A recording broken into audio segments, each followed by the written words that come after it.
حي الحديث يا جمال ذكرى سلم معنا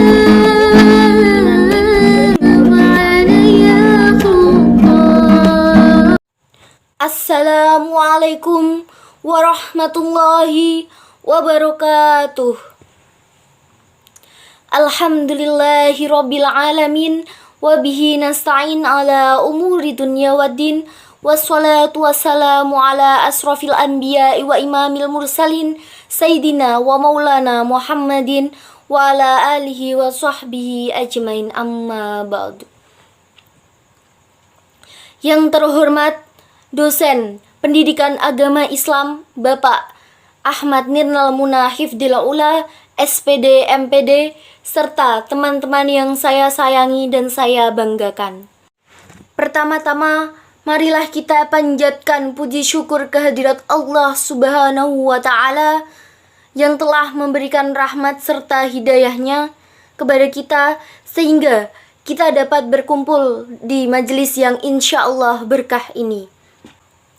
Kedua kalinya, tak lupa sholawat serta salam kita haturkan kepada junjungan Nabi besar kita Muhammad Sallallahu Alaihi Wasallam yang telah mengantarkan kita dari zaman jahiliyah menuju zaman Islamiyah. Semoga kita mendapatkan syafaatnya di yaumul kiamah nanti. Amin ya robbal alamin. Di sini saya akan menyampaikan dakwatul Islamiyah yang bertema Islam, kebangsaan, dan nasionalisme. Kebangsaan berasal dari kata bangsa. Bangsa adalah sekelompok masyarakat yang bersamaan asal keturunan, adat, bahasa, dan sejarahnya, serta berpemerintahan sendiri atau kumpulan manusia yang biasanya terikat karena kesatuan, persatuan, kebudayaan, dan arti umum yang menempati wilayah tertentu di muka bumi. Jadi, kebangsaan sepadan juga dengan nasionalisme adalah suatu keadaan atau sifat yang menerima pengakuan atas kumpulan manusia yang terikat karena kesatuan bahasa dan kebudayaan dan menempati wilayah tertentu. Pengertian tersebut bisa kita pahami bahwasanya kebangsaan atau nasionalisme adalah paham ideologi bangsa Indonesia adalah Pancasila, nilai-nilai dasar yang disepakati oleh warga negara dan ingin diimplementasikan dalam kehidupan berbangsa dan bernegara. Pancasila dijadikan sebagai ideologi negara, mengandung nilai-nilai dasar ketuhanan, kemanusiaan, persatuan, kerakyatan, dan keadilan. Pancasila sebagai ideologi negara Indonesia memiliki urgensi bagi kehidupan berbangsa dan bernegara. Di antaranya adalah 1. Membentuk identitas atau ciri kelompok bangsa. 2. Mempersatukan sesama. 3. Mempersatukan semua lapisan masyarakat dari berbagai macam latar belakang agama, suku, dan ras. 4. Mengatasi berbagai macam pertentangan, konflik, dan ketegangan sosial. 5. Mewujudkan solidaritas dan egalitas. Mendudukan kebangsaan atau nasionalisme dalam sudut pandang agama Islam haruslah dengan cara memandang Islam itu sendiri secara substansialistik dan integralistik dan holistik. Hadirin yang dirahmati Allah, Islam sebagai agama wahyu tentunya mempunyai gagasan, ide, serta konsep dari Tuhan yang diharapkan bisa direalisasikan dalam kehidupan setiap pemeluknya.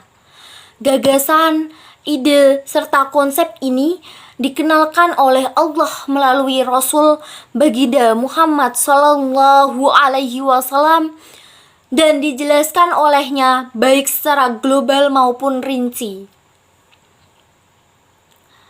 Hadirin yang dirahmati Allah, dari sini kita memahami bahwa Islam memunculkan ideologi, fikrah, dan thariqah yang menjadi satu kesatuan sistem aturan sekaligus ajaran agama.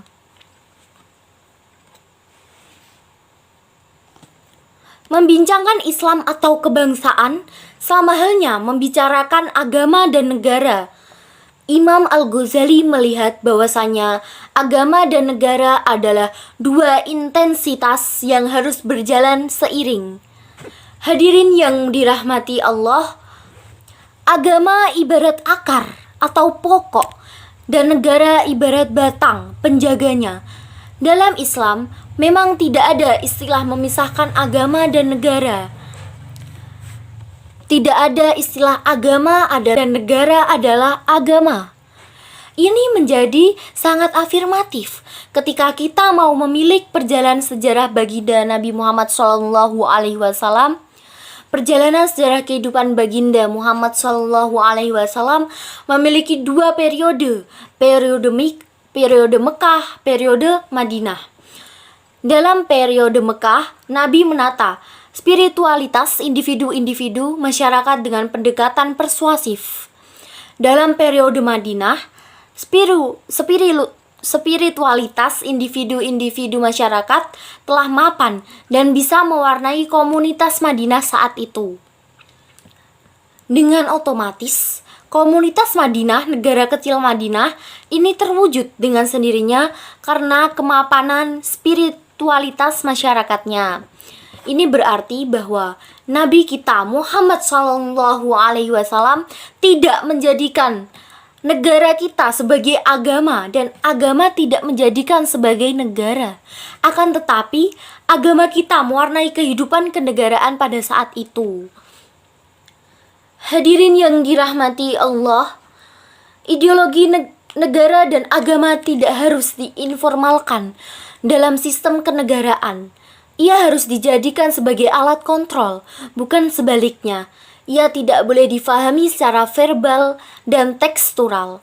Dengan ideologi Pancasila mengandung esensi dari ideologi agama, sehingga tidak perlu dipermasalahkan. Hadirin yang dirahmati Allah, disimpulkan bahwa paham nasionalisme adalah racun yang akan membawa umat Islam pada jurang perpecahan yang dalam.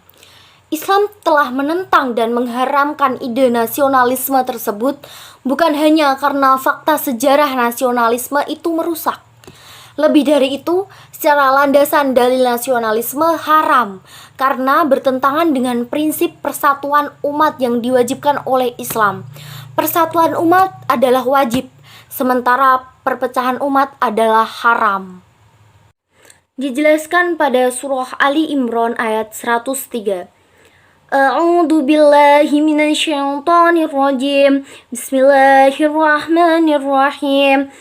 Wa'tasimu bihablillahi jami'an wa la tafarraqu wadhkuru ni'matallahi 'alaikum id kuntum a'da'an fa'alafa baina qulubikum fa'asbahtum bi ni'matihi ikhwana wa kuntum 'ala syafa hufratin minan nari fa'anqadakum minha kadzalika yubayyinullahu lakum ayatihi la'allakum tahtadun. Dan berpegang teguhlah kamu kepada semua pada tali agama Allah, dan janganlah kamu bercerai-berai, dan ingatlah nikmat Allah kepadamu ketika kamu dahulu masa jahiliyah bermusuhan, lalu Allah mempersatukan hatimu sehingga dengan karunia-Nya kamu menjadi bersaudara, sedangkan ketika itu kamu berada di tepi jurang neraka, lalu Allah menyelamatkanmu dari sana. Demikianlah Allah menerangkan ayat-ayat-Nya kepadamu agar kamu mendapat petunjuk. Demikianlah ceramah yang bisa saya sampaikan, kurang lebihnya mohon maaf. Wabillahi taufiq wal hidayah. Wassalamualaikum warahmatullahi wabarakatuh.